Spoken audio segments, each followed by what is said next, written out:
भगवद गीता का सार जीवन का दिव्य संगीत।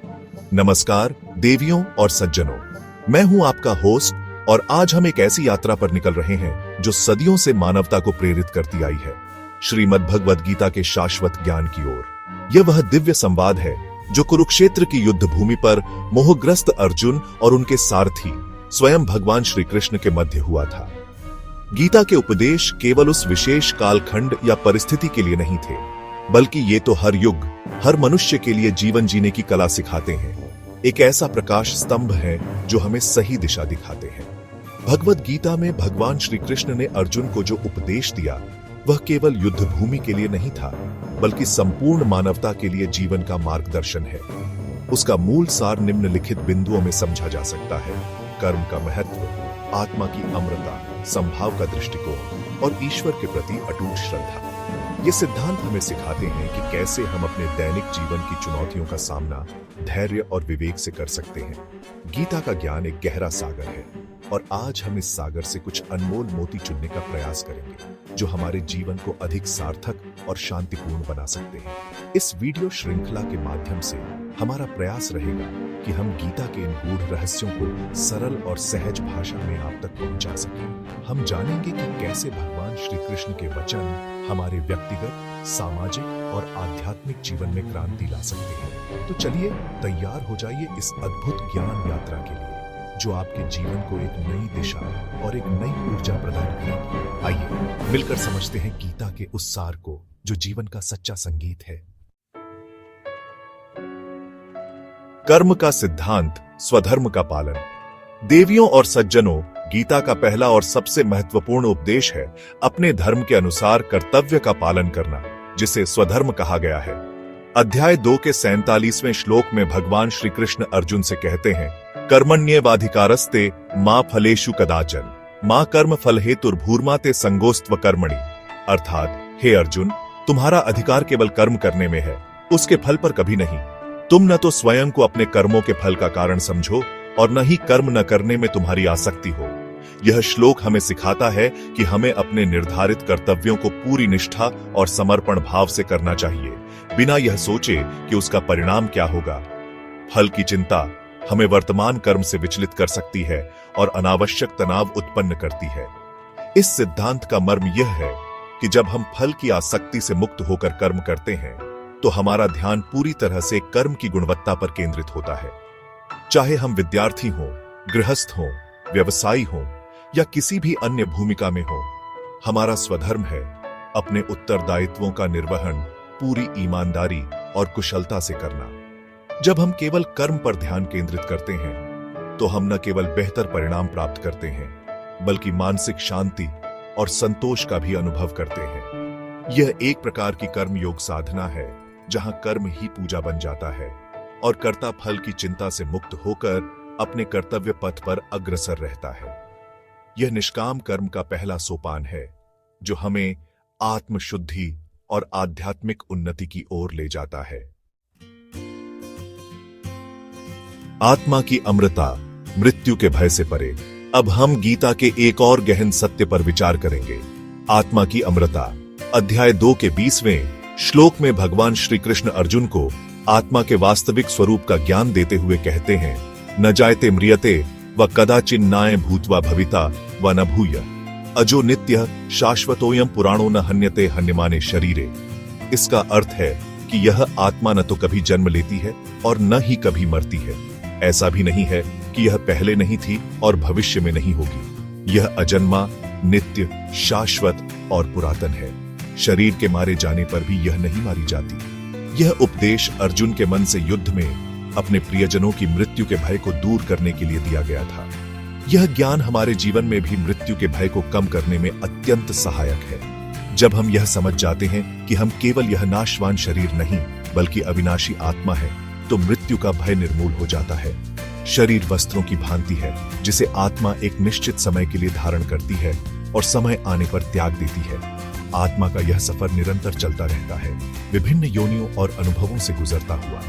इस सत्य को आत्मसात करने से हमें जीवन की अनित्यता का बोध होता है और हम नश्वर चीजों के प्रति अपनी आसक्ति को कम कर पाते हैं। यह हमें साहस, धैर्य और एक व्यापक दृष्टिकोण प्रदान करता है। जिससे हम जीवन की चुनौतियों का सामना अधिक स्थिरता से कर सकते हैं। संभाव की शक्ति, सुख दुख में संतुलन। देवियों और सज्जनों, जीवन में उतार चढ़ाव तो आते ही रहते हैं। कभी सुख मिलता है तो कभी दुख, कभी लाभ होता है तो कभी हानि, कभी सफलता मिलती है तो कभी असफलता। इन द्वंद्वों के बीच अपने मन को स्थिर रखना, यही गीता का एक महत्वपूर्ण उपदेश है। संभाव। भगवान श्री कृष्ण कहते हैं, सुख दुःखे समे कृत्वा लाभालाभो जयाजयो तथो युद्धाय युज्यस्व नैवं पापम वाप्स्यसि। अर्थात सुख दुख, लाभ हानि, जय पराजय को समान समझकर युद्ध के लिए तैयार हो जाओ। इस प्रकार युद्ध करने से तुम पाप को प्राप्त नहीं होगे। यह केवल युद्ध भूमि के लिए नहीं, बल्कि जीवन के हर क्षेत्र के लिए एक मार्गदर्शक सिद्धांत है। संभाव का अर्थ है मन की वह अवस्था जिसमें व्यक्ति बाहरी परिस्थितियों से विचलित नहीं होता। वह न तो अत्यधिक सफलता में उन्मत्त होता है और न ही घोर विपत्ति में निराश। ऐसा व्यक्ति जानता है कि ये सभी स्थितियां परिवर्तनशील हैं, समय के साथ बदलती रहती हैं। जो ज्ञानी पुरुष इस संभाव को अपने जीवन में उतार लेता है, वह वेरिटेबल योगी कहलाता है। उसका मन शांत और संतुलित होता है, जिससे वह सही निर्णय लेने में सक्षम होता है। जीवन की प्रत्येक क्षण का समय धैर्य और विवेक से होता है। इन समदृष्टि हमें अनावश्यक मानसिक क्लेश से बचाता है और आंतरिक शक्ति प्रदान करता है। इस प्रकार हम जीवन के प्रवाह के साथ सामंजस्य स्थापित कर पाते हैं। गीता में योग की एक बहुत ही व्यावहारिक परिभाषा दी गई है। सामान्यतः लोग योग को केवल आसन, प्राणायाम या ध्यान समझते हैं, परंतु भगवान श्री कृष्ण अध्याय 2 के 50वें श्लोक में कहते हैं, बुद्ध्युक्तो झाति है उभे सुकृत दुष्कृते तस्माद्योगाय युज्यस्व योगः कर्मसु कौशलम। अर्थात समत्व बुद्धि से युक्त पुरुष इस लोक में पुण्य और पाप दोनों का त्याग कर देता है, इसलिए तुम समत्व रूप योग में लग जाओ। कर्मों में कुशलता ही योग है। यहाँ कौशलम का अर्थ है अपने कर्म को सर्वोत्तम ढंग से, पूरी निपुणता, एकाग्रता और समर्पण के साथ करना। इसका तात्पर्य यह है कि आप जो भी कार्य करें, चाहे वह छोटा हो या बड़ा, उसे अपनी पूरी क्षमता और लगन से करें। जब हम अपने प्रत्येक कर्म को एक यज्ञ की भावना से उत्कृष्टता के साथ करते हैं, तो वह कर्म बंधन का कारण नहीं बनता, बल्कि हमारे चित्त को शुद्ध करता है और हमें आध्यात्मिक मार्ग पर आगे बढ़ाता है। एक विद्यार्थी के लिए अध्ययन में कुशलता योग है, एक चिकित्सक के लिए रोगी की सेवा में कुशलता योग है, एक कलाकार के लिए अपनी कला में प्रवीणता योग है।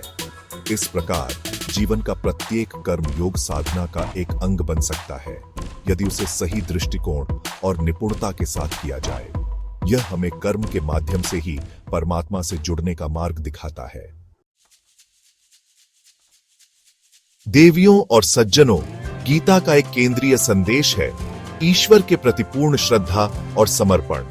जब जीवन की राह में हम स्वयं को असहाय और दिशाहीन पाते हैं, तब भगवान की शरण ही हमें संबल प्रदान करती है।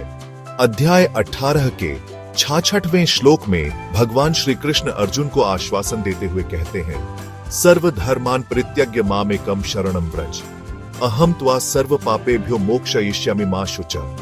अर्थात संपूर्ण धर्मों का आश्रय त्याग कर केवल मेरी शरण में आ जाओ, मैं तुम्हें संपूर्ण पापों से मुक्त कर दूंगा, तुम शोक मत करो। यह गीता का चरम उपदेश माना जाता है, जो भक्ति और समर्पण के मार्ग को प्रकाशित करता है।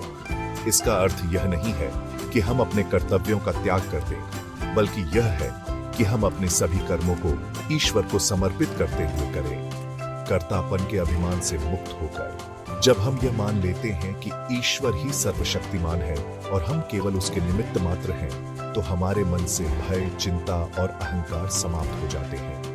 ईश्वर के प्रति यह अटूट विश्वास हमें आंतरिक शक्ति और शांति प्रदान करता है। समर्पण का अर्थ है अपने जीवन की बागडोर ईश्वर के हाथों में सौंप देना और उनके विधान पर पूर्ण विश्वास रखना। यह समर्पण हमें सभी प्रकार के बंधनों से मुक्त कर मोक्ष की ओर ले जाता है, जहां केवल आनंद और परम शांति है। गीता में मन को नियंत्रित करने पर विशेष बल दिया गया है, क्योंकि एक अनियंत्रित मन ही सभी दुखों और अशांति का मूल कारण है। भगवान श्री कृष्ण अर्जुन को समझाते हैं कि चंचल मन को वश में करना अत्यंत कठिन है। परंतु अभ्यास और वैराग्य द्वारा इसे साधा जा सकता है। जो व्यक्ति अपने मन और इंद्रियों को संयमित रखता है वही सच्चा योगी है और वही परम शांति को प्राप्त कर सकता है। मन को वश में करने के लिए निरंतर प्रयास और सांसारिक विषयों से अनासक्ति आवश्यक है। ध्यान और आत्मचिंतन इस प्रक्रिया में सहायक होते हैं, जिससे हम अपने मन के स्वामी बन सकें, न कि उसके दास। मन के संयम के साथ साथ गीता भक्ति के मार्ग को भी अत्यंत महत्वपूर्ण मानती है। जब मन ईश्वर की भक्ति में लीन होता है तो वह स्वतः ही सांसारिक आकर्षणों से विमुख होने लगता है। भगवान का निरंतर स्मरण, उनके नाम का जप, उनके गुणों का कीर्तन और उनके स्वरूप का ध्यान, ये सभी भक्ति के अंग हैं जो मन को शुद्ध और स्थिर करते हैं। जो भक्त अनन्य भाव से ईश्वर की शरण लेता है, उसके योगक्षेम का वहन स्वयं भगवान करते हैं। इस प्रकार मन का संयम और ईश्वर के प्रति प्रेम पूर्ण भक्ति, ये दोनों मिलकर साधक को परम शांति और मोक्ष के द्वार तक पहुंचाते हैं, जहां जीवन का वास्तविक आनंद निहित है। देवियों और सज्जनों, गीता बार बार हमें निष्काम कर्म के सिद्धांत की ओर ले जाती है। यह एक ऐसा सूत्र है जो जीवन के प्रत्येक क्षेत्र में लागू होता है। निष्काम कर्म का अर्थ है फल की इच्छा या आसक्ति के बिना अपने कर्तव्य का पालन करना। भगवान श्री कृष्ण स्पष्ट करते हैं कि कर्म करना हमारा धर्म है, हमारा अधिकार है, परंतु कर्म के फल पर हमारा कोई नियंत्रण नहीं है। फल तो प्रारब्ध, परिस्थिति और अनेक अन्य कारणों पर निर्भर करता है। इसलिए बुद्धिमान व्यक्ति फल की चिंता में व्यग्र नहीं होता, बल्कि अपने कर्म को ही अपना पुरस्कार समझता है। जब हम बिना किसी स्वार्थ या फल की अपेक्षा के कर्म करते हैं तो वह कर्म हमें बांधता नहीं, बल्कि हमारे चित्त को शुद्ध करता है। ऐसा कर्म एक प्रकार की सेवा बन जाता है, एक समर्पण बन जाता है। चाहे वह परिवार के प्रति हमारा कर्तव्य हो, समाज के प्रति या राष्ट्र के प्रति, यदि हम उसे निष्काम भाव से करते हैं तो वह हमें आध्यात्मिक उन्नति की ओर ले जाता है। फल की इच्छा त्यागने से मन में शांति और स्थिरता आती है और हम अपने कार्यों को अधिक कुशलता और आनंद के साथ कर पाते हैं। यही निष्काम कर्म योग है जो हमें कर्म करते हुए भी कर्म के बंधनों से मुक्त रखता है और अंततः मोक्ष का मार्ग प्रशस्त करता है। तो देवियों और सज्जनों, आज हमने श्रीमद् भगवद गीता के कुछ अत्यंत महत्वपूर्ण और जीवनोपयोगी उपदेशों पर एक संक्षिप्त दृष्टि डाली।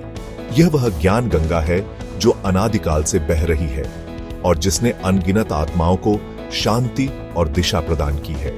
गीता हमें सिखाती है कि जीवन एक युद्ध क्षेत्र है और हमें अर्जुन की भांति अपने मोह और भय पर विजय प्राप्त कर धर्म के मार्ग पर अडिग रहना है। श्री कृष्ण के वचन हमारे लिए एक सच्चे सारथी की भूमिका निभाते हैं, जो हमें सही और गलत का भेद बताते हैं। जैसे कौन बनेगा करोड़पति के मंच पर हर सही उत्तर आपको ज्ञान और समृद्धि की ओर ले जाता है, उसी प्रकार गीता का प्रत्येक श्लोक, प्रत्येक उपदेश हमें जीवन के गहन सत्य और आत्मज्ञान की ओर अग्रसर करता है। यह केवल एक धार्मिक ग्रंथ नहीं, बल्कि एक संपूर्ण जीवन दर्शन है। एक ऐसी मार्गदर्शिका है जो हमें हर परिस्थिति में संतुलित, धैर्यवान और कर्मठ बने रहने की प्रेरणा देती है।